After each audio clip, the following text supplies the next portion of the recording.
जय जगत मित्रों, आज विषय है मूलाधार चक्र। कैसे जागृत करते हैं मूलाधार चक्र, आइए समझते हैं।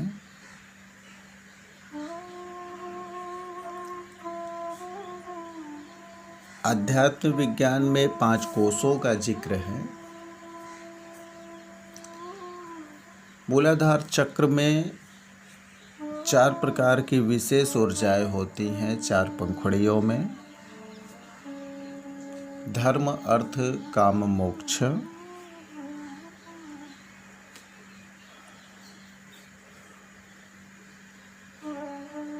इसमें जो तीसरी ऊर्जा है काम,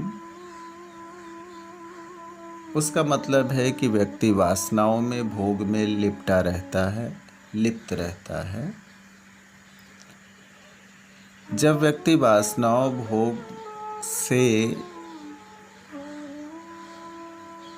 निकलकर सही जीवन के रास्ते,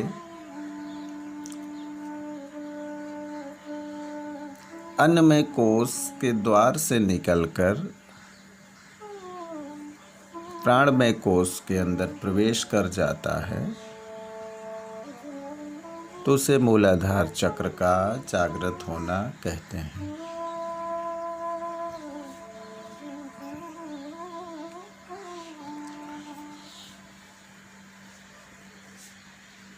वेदों के अनुसार गुदा और जननांग के बीच का भाग लाल वर्ण का, लोक भूलोक, दल 4, दलों के अक्षर वम, शम, खम, शम। तत्व पृथ्वी,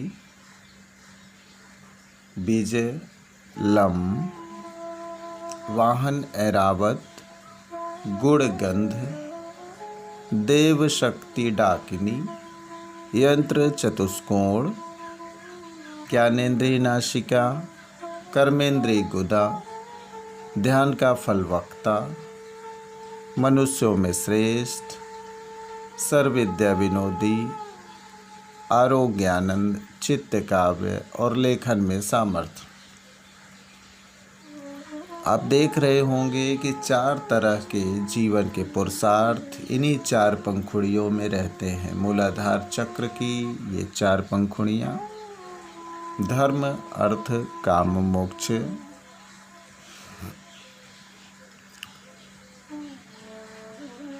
धर्म का अर्थ है स्वयं एवं दूसरे हेतु पुरुषार्थ करना। अर्थ का अर्थ है आवश्यक पदार्थ को प्राप्त करने हेतु पुरुषार्थ करना। काम का अर्थ है इंद्रिय भोग पुरुषार्थ करना। और मोक्ष का अर्थ है मुक्तता। आगे इसमें हम जिक्र करेंगे कि चक्रों की सकारात्मक और नकारात्मक गति का। जब इन 4 पुरुषार्थों में असंतुलन पैदा हो जाए तो चक्र जागृत होने के बावजूद भी उनकी गति नकारात्मक हो जाती है। धर्म में असंतुलन हो गया, व्यसन में लत, दूसरों को पीड़ा देना जैसे कर्म शामिल हो जाते हैं। अर्थ असंतुलित हो गया, व्यक्ति चोरी, लूट, बेईमानी, घूसखोरी आदि कर्मों में निरत हो गया। काम ऊर्जा में असंतुलन हो गया, व्यक्ति भोग और विलास में लिप्त हो गया। मोक्ष का संतुलन हो गया तो व्यक्ति माया जाल के बंधनों में बुरी तरह से अटक गया। धर्म का संतुलन, आप स्वयं के लिए कुछ अच्छा करके जैसे योगाभ्यास, और स्वयं से बाहर जैसे प्रकृति के लिए वृक्षारोपण करना, अन्य जीवों पर दया करना।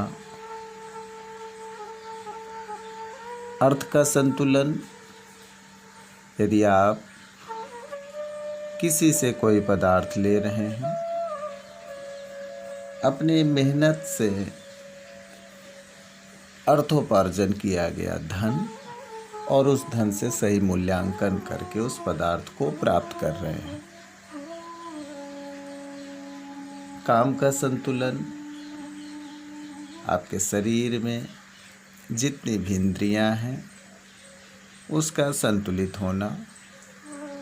ज़रूरत से ज़्यादा कामेच्छा, स्वाद वाली वस्तुएं खाना, गलत वस्तुओं का सेवन, सुख सुविधा, भोग संग्रह, इन सब में यदि आपने संतुलन कर दिया तो यह काम का संतुलन है। और इन सब से आप अलग हो गए, इन सब से मुक्त हो गए, इन सब को आपने निग्रह कर दिया तो वह इंद्रिय निग्रह कहलाता है।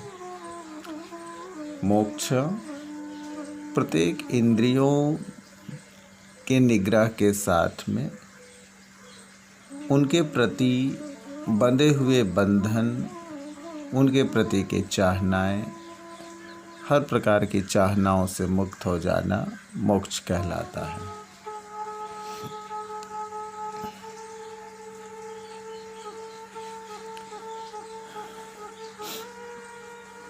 नीचे से ऊपर तक 7 प्रकार के चक्र हैं।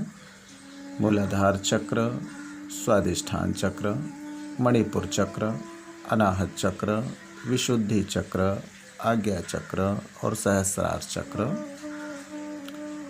मूलाधार चक्र पंचमहाभूतों में पृथ्वी तत्व का है। स्वाधिष्ठान चक्र जल तत्व, मणिपुर चक्र अग्नि तत्व, अनाहत चक्र वायु तत्व, विशुद्धि चक्र वायुमंडलीय आकाश, आज्ञा चक्र सौरमंडलीय आकाश, सहस्रार चक्र ब्रह्मांडीय आकाश।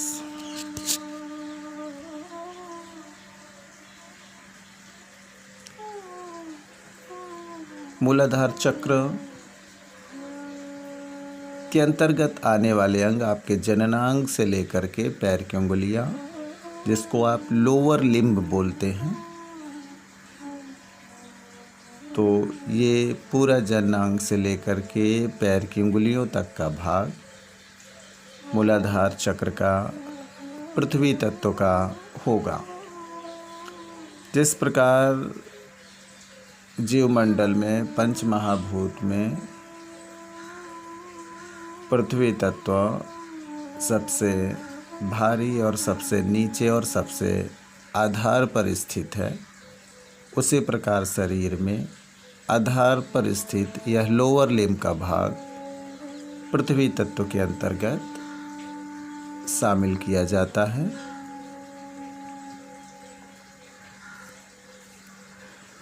यदि आप मूलाधार चक्र अथवा किसी भी चक्र के परफेक्ट बैलेंस की बात करेंगे, अर्थात संपूर्ण संतुलन की बात करेंगे, तो उसके लिए आप सिर्फ आसनों को करके, सिर्फ प्राणायाम को करके, सिर बंद को, शुद्धि क्रिया को, ध्यान को, बीज मंत्र को करके करेंगे तो ये पर्याप्त नहीं है।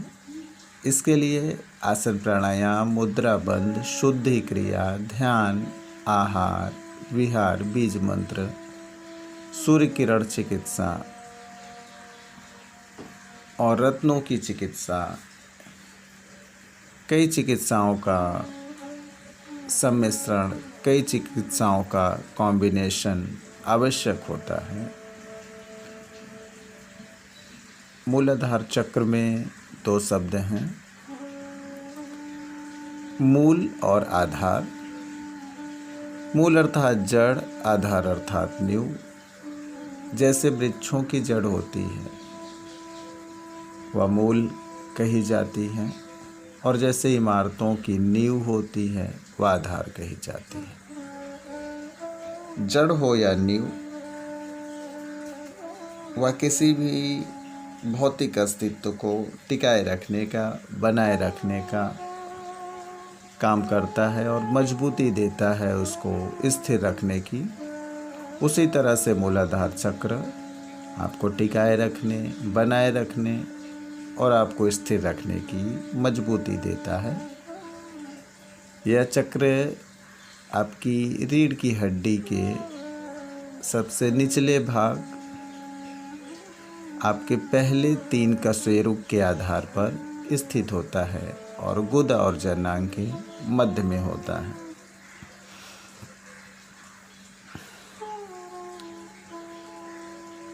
पृथ्वी तत्व होने के कारण मूलाधार चक्र में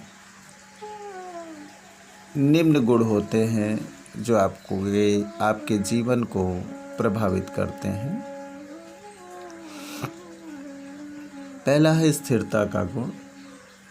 यदि मूलाधार चक्र संतुलित है तो आप स्थिर हैं, असंतुलित है तो आप अस्थिर हैं अपने जीवन के सभी कर्मों के लिए। दूसरा गुण है मजबूत आधार। जिस प्रकार इमारत का मजबूत आधार होता है, आप देख रहे होंगे चित्र में पीसा की मीनार है जो टेढ़ी है, किंतु मजबूत आधार होने के कारण वह कभी नहीं गिर सकती। इसी तरह यदि आपका आधार मजबूत है तो आप कभी डिग नहीं सकते, गिर नहीं सकते। आप अपने कर्म में, अपने पुरुषार्थ में निरंतर समर्थ रहते हो और आगे बढ़ते रहते हो। ग्रेविटी पृथ्वी में होती है, उसी तरह मूलाधार चक्र में भी एक प्रकार की चुंबकीय शक्ति होती है। उस चुंबकीय शक्ति के कारण शरीर का आकर्षण बढ़ता है और वह आकर्षण आपके जीवन में हर जरूरी पदार्थ को आपकी तरफ आकर्षित करता है। यदि आपका मूलाधार चक्र मजबूत है, संतुलित है, सकारात्मक ऊर्जाओं से युक्त है, सकारात्मक गति से युक्त है, तो आपके भीतर वह आकर्षण है कि आप लोगों को, बहुत ऐसे पदार्थ को, धन को स्वतः बिना चाहे यह सब कुछ आपकी तरफ आकर्षित होते हैं, खींचते हैं और आपको प्राप्त होते हैं। मूलाधार चक्र जब असंतुलित होता है तो सिर्फ शरीर ही नहीं बल्कि मन, आत्मा और जीवन सभी भागों में असर करता है, अपना असर दिखाता है। शरीर में असर करके या पैरों में समस्या, घुटने में समस्या, साइटिका जैसे रोग, गुदा के रोग, जननांग से संबंधित रोग देता है और शरीर के तेज को कम करता है।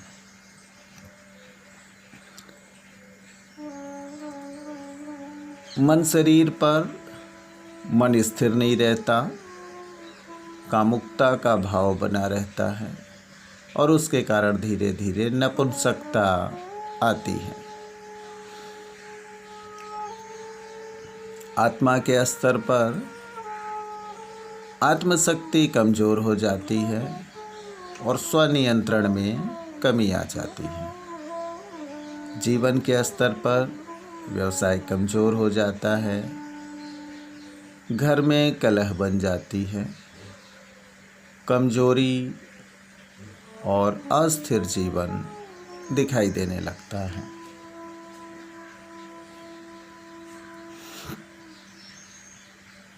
कभी कभी कुछ लोगों का चक्र जन्मजात जागृत होता है, अर्थात उनके चक्रों में इतनी ऊर्जा पर्याप्त रूप से बनती है जिसका वो उपयोग, जिसकी शक्ति का उपयोग अपने जीवन में कर सकते हैं। किंतु शक्ति का उपयोग दो मार्ग में होता है।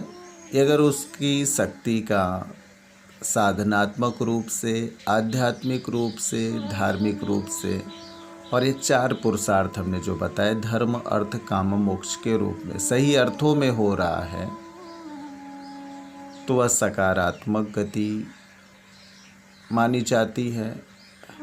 किंतु यदि जागृत चक्रों की ऊर्जाएं गलत अर्थों में उपयोग हो रही हैं, तो वह गति नकारात्मक मानी जाती है। सकारात्मक नकारात्मक गति को समझाने का दूसरा तरीका यह है कि जैसे किसी की ऊर्जा मूलाधार चक्र की जागृत है, किसी का मूलाधार चक्र जागृत है, और जिसके कारण उसके जीवन में आकर्षण शक्ति पर्याप्त है। उस आकर्षण शक्ति के कारण उसके जीवन में बहुत सारी उपलब्धियां, बहुत सारे अचीवमेंट्स हुए। किंतु उन उपलब्धियों के होने के बाद वह उन उपलब्धियों का उपयोग गलत उद्देश्य के लिए करता है, तो उसका भाव, उसके भीतर की बहने वाली ऊर्जाएं, ये सारी की सारी नकारात्मक हो जाती हैं। चक्रों की गति नकारात्मक हो जाती है। किंतु यदि उसका उपयोग जन कल्याण के लिए करता है, संयम के साथ करता है, ईमानदारी से करता है, तो चक्रों के जागरण होने के साथ साथ उसकी गति सकारात्मक हो जाती है।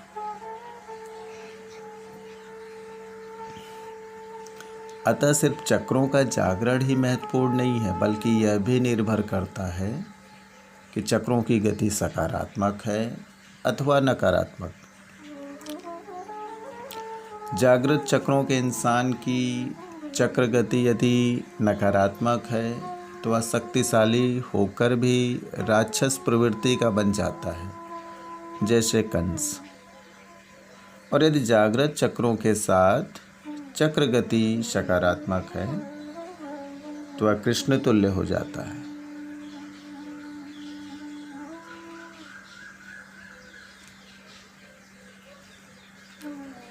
चक्रों की जांच को इस तरह से समझेंगे, आपको दिखाई पड़ रहे होंगे कि चक्रों का जागरण अजागरण किस तरह से समझते हैं। तो दाहिनी तरफ नीले कलर में आपको दिखाई पड़ रहे होंगे निचले अंगों के रोग, उसके आगे नंबर्स लिखे हुए हैं। तो किसी भी व्यक्ति को अगर ये सब कुछ संतुलित है, तो बराबर उतने पूरे नंबर्स पाता है। यदि जैसे पहला प्रश्न है जननेंद्री, जननेंद्री में कोई रोग नहीं है, तो उसको 5 नंबर दीजिए।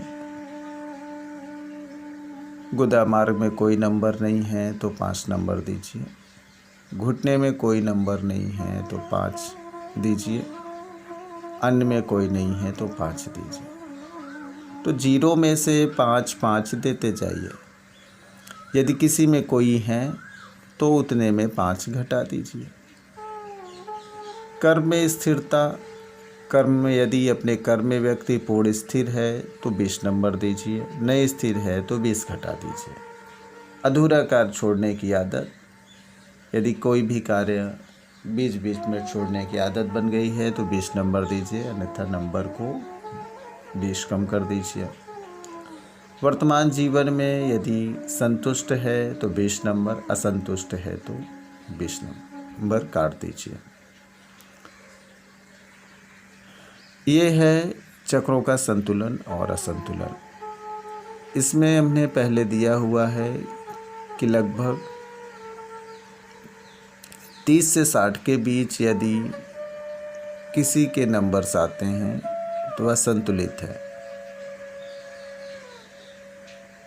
और यदि 0 के बाद 10, 20 अथवा 30 नंबर आता है तो वह अर्ध जागृत है।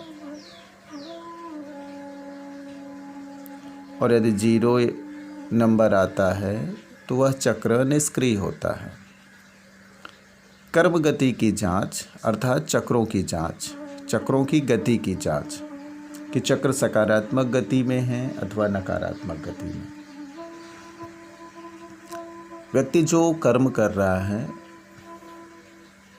उसमें यदि कोई कर्म नहीं कर रहा और सक्षम है, जीवन में कर्म पूरी तरह से निष्क्रिय है किंतु कर्म करने में सक्षम है, तो कर्म गति में उसको आप 0 नंबर दीजिए। यदि कर्म कर रहा हो किंतु कर्म में संघर्ष हो, फिर भी वह सकारात्मक तरीके से कर रहा हो, उसको 10 नंबर दीजिए। कर्म कर रहा हो और आनंदित तरीके से कर रहा हो, फिर भी उस कर्म का जो परिणाम है उसको पूरा नहीं मिल रहा है, फिर भी वह कर्म उसके जीवन का हिस्सा बना हुआ है, तो उसको 20 नंबर दीजिए। कर्म बहुत ही अच्छे से कर रहा हो, बेहतर कर रहा हो और बहुत ही ऊंचाई पर हो उस कर्म के साथ, उसको 30 नंबर दीजिए। और कर्म की गति ऐसी हो कि कुछ बाकी नहीं हो, पूरी तरह से वह अपने कर्म में लीन हो गया हो, तल्लीन हो गया हो और उसको किसी की कोई आवश्यकता नहीं हो, तो ऐसे को आप 40 नंबर दीजिए। यदि अपने जीवन में कर्म के प्रति निराश हो, कर्म कर रहा हो किंतु निराशा हो, तो उसके 10 नंबर को कम कर दीजिए। निराशा के साथ दूसरी स्थिति आ जाती है। ज़्यादा दिन निराश रहने के बाद जब अटक जाता है, फंस जाता है व्यक्ति, तो भय भी उत्पन्न होता है। उसको 20 नंबर उसका कम करिए। उसके बाद जब फंसे हुए व्यक्ति की स्थिति ज़्यादा दिन की हो जाती है तो वह विपरीत कर्म में प्रेरित हो जाता है। जैसे कहीं पर कोई नौकरी कर रहा है और फंस गया है और उसके पास उसकी मजबूरी है जिस कारण वह फंसा हुआ है, निकल नहीं पा रहा, लेकिन फिर क्या होगा, ज़्यादा दिन वह फंसा रहेगा तो उससे निकलने के लिए वो विपरीत कर्म की बातें सोचेगा। तो ऐसे विपरीत कर्म की बात को सोचने वाले व्यक्ति को -30 नंबर दीजिए। विपरीत कर्म में तल्लीन अर्थात विपरीत कर्म की बात सोचने वाला व्यक्ति किसी विपरीत कर्म को, किसी अधर्म को उसने कर डाला तो उसको विपरीत कर्म में तल्लीन बोलते हैं। ऐसे व्यक्ति को -40 नंबर दीजिए, ऋण 40 नंबर दीजिए। संतुलन की गलत स्थिति। आजकल कुछ योगी लोग आपको मिल जाएंगे, कुछ एक्सपर्ट मिल जाएंगे, मार्केट में घूमने वाले, होटलों में क्लास करने वाले, कुछ महारथ मिल जाएंगे जो चक्रों को जागृत करने का ठेका लेकर के घूमते रहते हैं। फिर भी इस चीज़ को आप बिल्कुल सही तरीके से समझ लीजिएगा कि किसी भी चक्र का जागरण सिर्फ आसनों का अभ्यास नहीं कर सकता, सिर्फ प्राणायाम नहीं कर सकता, सिर्फ बीज मंत्र नहीं कर सकते और रेकी प्राणिक हीलिंग नहीं कर सकता। कोई पूजा पाठ की विधि चक्रों का जागरण नहीं कर सकती। और बाज़ार में घूमने वाले बाजारू एक्सपर्ट्स जो घंटों में चक्रों का जागरण करने की गारंटी लेते हैं, वो चक्रों का जागरण नहीं कर सकते।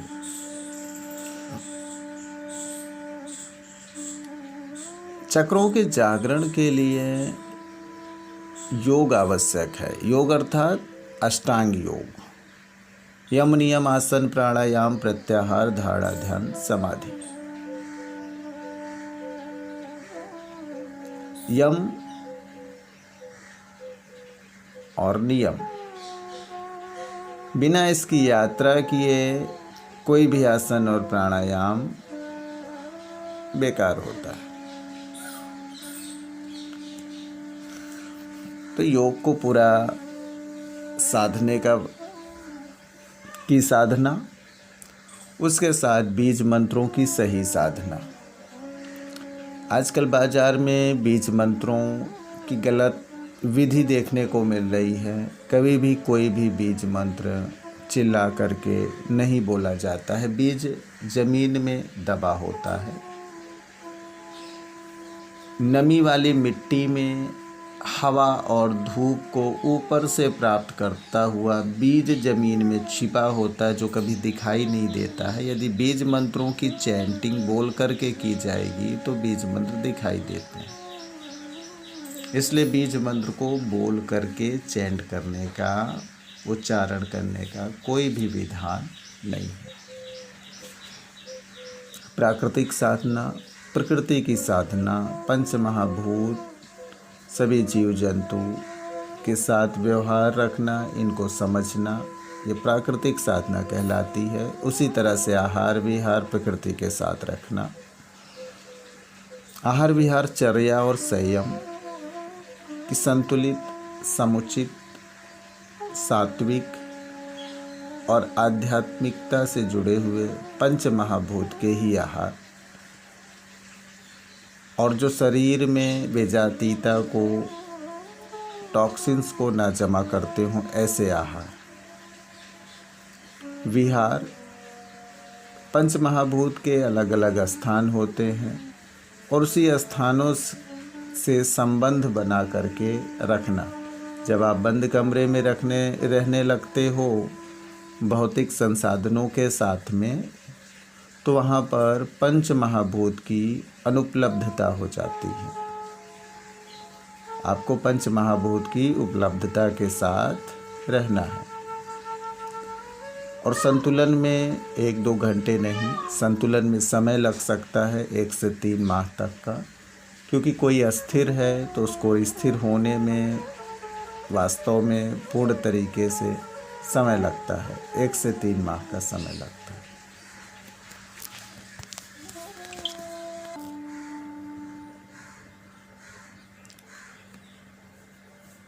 संतुलन के पूर्ण संसाधन का उपयोग ही चक्र को सही तरीके से संतुलित कर सकता है और आप उस संतुलन का जो लाभ है अपने जीवन में सही तरीके से ले सकते हैं। जैसे आपको योग आसन करने हैं तो आप जानुशिरासन, तितली आसन, शलभासन, पवन मुक्तासन, ये आसन मूलाधार चक्र को जागृत करने के लिए बहुत ही बेहतर हैं, लाभदायक हैं। प्राणायाम में अनुलोम विलोम मुद्रा में पृथ्वी मुद्रा, ज्ञान मुद्रा, प्रणाम मुद्रा के साथ पृथ्वी को स्पर्श करना और मूल बंध लगाना। मूल बंध के साथ बीज मंत्र लम का मानसिक उच्चारण करना जीवनचर्या में सबसे महत्वपूर्ण है। ब्रह्म मुहूर्त में सो कर के उठना, प्रातः नंगे पैर भ्रमण करना, किसी भी कार्य को पूरी स्थिरता से करना,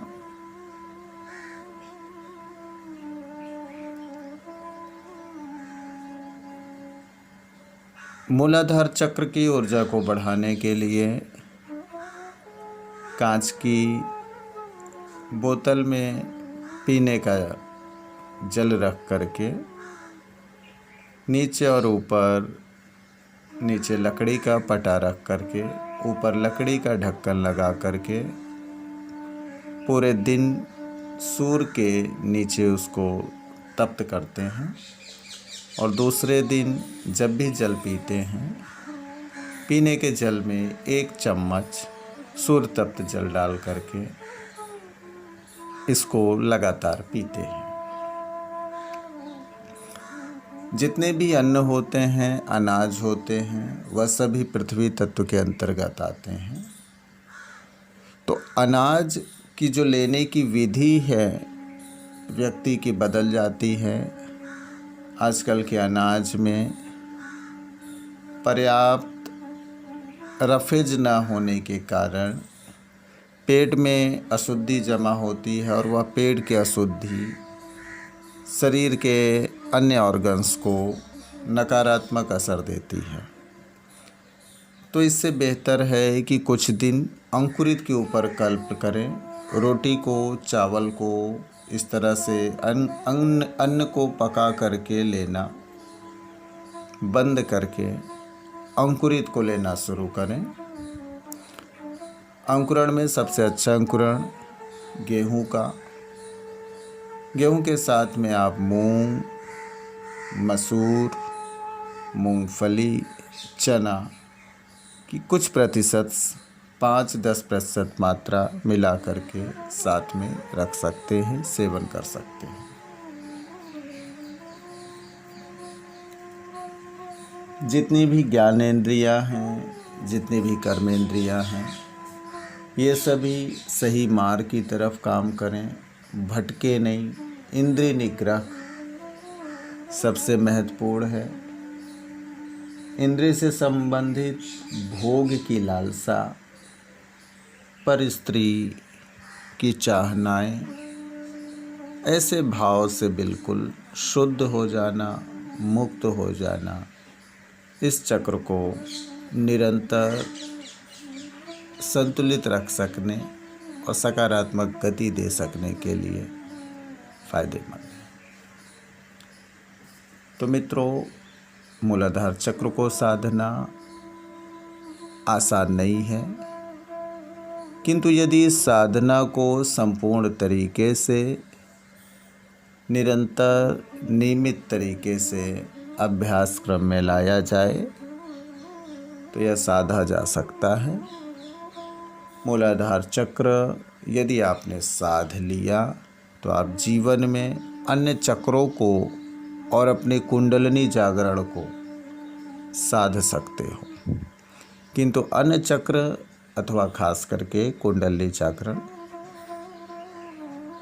ये आगे की साधनाएं हैं जिनको आप बिना मूलाधार चक्र के जागृत किए यदि आगे बढ़ते हो, कोशिश करते हो तो इसका नकारात्मक परिणाम मिल सकता है। जिस प्रकार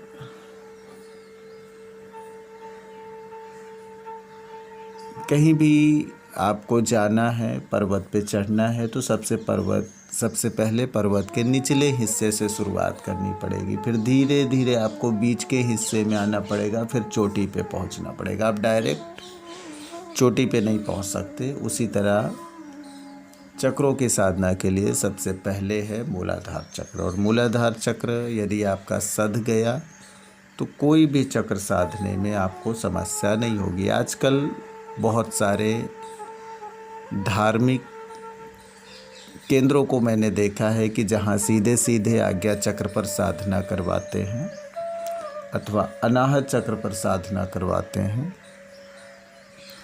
ऐसे चक्रों की साधना सीधे सीधे करने के बाद ज़्यादातर व्यक्ति विक्षिप्त हो जाते हैं अथवा ज़्यादातर व्यक्ति की मानसिकताएं उसी अनुसार से हो जाती हैं जैसे उनका गुरु उनको बोलता है। वो अपने गुरु के भावावेश में, सम्मोहन में बंध जाते हैं, क्योंकि उनकी जो साधना हो रही है वो सिर्फ मस्तिष्क लेवल तक हो रही है, सिर्फ आज्ञा चक्र लेवल तक हो रही है, सिर्फ आकाश तत्व चक्र लेवल तक हो रही है। ऐसे लोग आकाश तत्व की ऊर्जा हमेशा साधना करते उन्हीं साधनाओं से प्राप्त करते हैं, किंतु वह ऊर्जाएं मूलाधार चक्र से उनको उठने वाली ऊर्जा से नहीं प्राप्त होती हैं, जिसका कारण यह है कि वह मूलाधार चक्र, स्वाधिष्ठान चक्र जैसे चक्रों की साधना नहीं करते हैं। किंतु यह मूलाधार चक्र की साधना ऐसी साधना है कि आप शुरुआत से लेकर के अंत तक साध सकते हो, और जब ये सध जाता है तो आपको फिर इन साधनाओं में निरंतर साधना करने की कोई आवश्यकता नहीं रह जाती। फिर आपका सकारात्मक कर्म ही आपके चक्रों की ऊर्जा को निरंतर गति देता रहता है, बढ़ाता रहता है। तो यह है आज का मूलाधार चक्र का विषय। सबसे महत्वपूर्ण है, यदि आप कुछ नहीं कर पा रहे हैं तो परोपकार का कर्म करिए और प्रकृति का सानिध्य लीजिए। परोपकार का कर्म और प्रकृति सानिध्य स्वतः सारे चक्र को जागृत कर देता है